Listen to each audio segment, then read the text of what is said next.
السلام عليكم ورحمة الله وبركاته ولا لي خالق السودوادا كسودوادا فيديو عصب ما توحروينا نلقبصد إن شاء الله لو سؤال آد مهم إن شاء الله وحرجنا إن كفائدوت إن أذكنا هذا أذك سؤال خبطين إن شاء الله كومنتي كسوقر سيدي ولا الله هذه كل خبصدان إن شاء الله كو كذا فائدان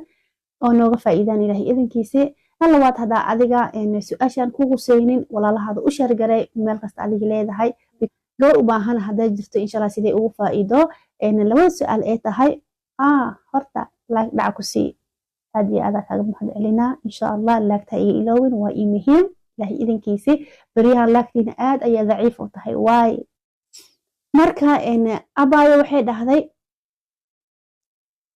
nas ayaa nuujiya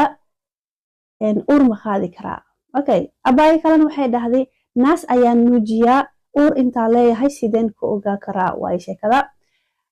ilaahay aniga farxay dhamaantiin mar walba waan idin soo duceynaa insha Allah anina isoo duceeya sidii niday jeceshahay oo khair ku jiro inuu ilaahay ii sahlo walaalay khaaliga ah horta keenka bilaawa ma qaadi karaa ama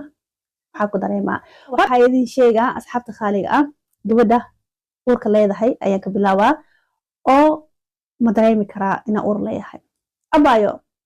ودريميسا هورتا سيدي كو دريميسا gabadha urka gabadha babiga nuujineenin iyo adiga horta isku mid ayaad yihiin waxyaalo daciif oo aad u badneenin ayaa isdheeftihiin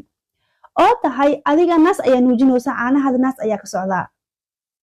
adiga naas ayaa nuujinaysa caanahaada naas ayaa ka socdaa abaayada kale naas ma nuujineenin caanahaada naas ma ka socdo okay maxaa isbedelay marka oo meesha oo imaanaya bedelaal labadiina maxaa farqi dhexeeyo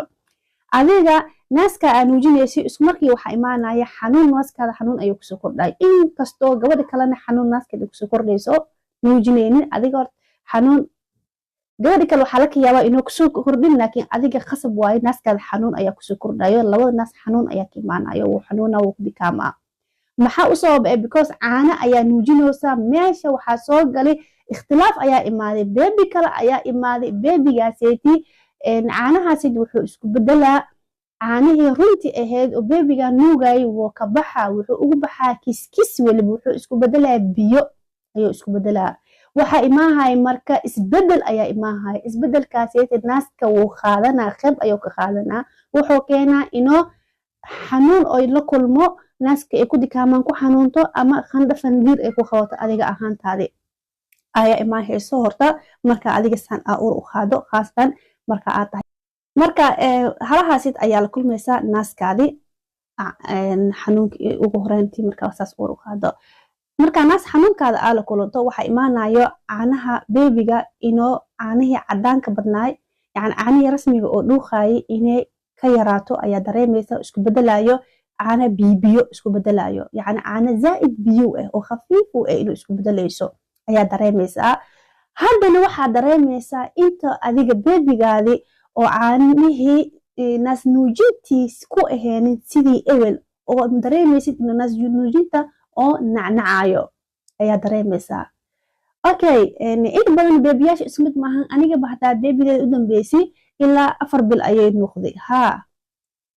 inta badan babyyaasha isku mid maahan babyna waa nuuga babyna waa nacaa laakiin cilada markaas ka imaanaysa ayaan kula qaybsanayaa babyga inuu nacayo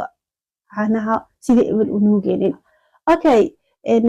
su'aal hada ka qabtan comment ku soo qor insha Allah khaasatan su'aal kala ta ii taalo baby sida naaska uu jira wow taasi waa easy insha Allah aan soo qaybsanaa because aniga hooyo ahay noloshaas anigu jira warka waxa aad ku kaaga far badanayo oo ku imaanayo mantagaagi labalabadaadi kaasna waa kamid yihiin adiga iyo gabadha kalabo waliba zaid ayaa ugu mid tahay taa u horeyso hada aad baby kugu horay aad tahay laba iyo mantag wow ada isku dhowdihiin waxa kale aad ka far badanayo adiga iyo gabadha kalaba iska mid ah tihiin ina adiga kaadi badan aa keento because riximka ayaa baby gal riximka markuu culus noqdo kaadida booskeedi ina loola qaybsanayo oo kale waxay dareemaysaa isku markiiba ina adiga hada wax yar hada kaadi ku jirto taa ina musqusha aadayso kaadi badan ayaa ku imaanayo kaadi badan taasaytine adiga gabadha kale waa ka simantihiin haddana markii urka oo gaaro 7 bil ilaa ka dhalayso kaadadaasaytii waa ka simantihiin because mar walbo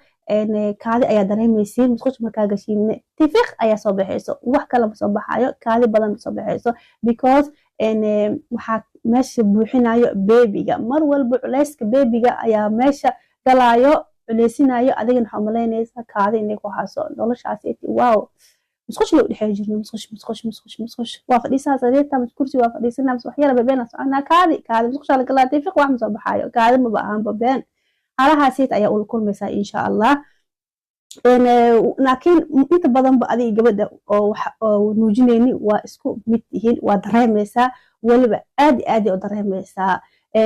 waxaa laga yaabaa ina adigana aad dareemin jididkaasiiti inkastoo dumarka isku mid la ahaynin mar walba taas nidaad geli insha allah aadaan ku jeclahay jawaabtaada ina qaad ayaa aad u rajaynaa okay waxaa u soo jeesanaa marka abaayada dhahday anoo naas nuujinayo uur ma qaadi karaa jawaab abaayo haa waa qaadi kartaa malaayiina qaadi boqolaala qaadi iyagoo nuujinayaan uurya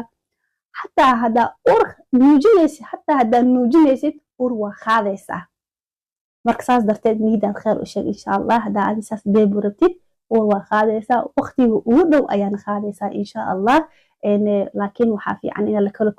la kala koriyo oo yaraan 2 sano ee u dhexeyso ayaa aad u wanaagsan adiga inaad sas jeceshahay ayaa dhici karto inaad isku soo dhawaysid laakiinse iyaka saas dama ugu jirto because beebigan waxaa fiican ugu yaraan normal waxaa loogu talagalay 2 sano inuu dhuuqo naaskiisa oo nugo laakiin 1 sano hataa iska sii insha allah aadaa taaga mahad celinaa jawaabta i weydiisay waxaa rajaynaa inaa insha allah aan kaa farxiyey ama niida kuu dhisay jawaabtiina niiga soo baxay insha allah haddaa adiga su-aal aa qabtana commenti kusoo qor insha allah anigana saan oo kale video ayaa niiga soo jawaaba ilaahay idinkiisi inta ayay naga baxaa assalaamu calaykum waraxmatullah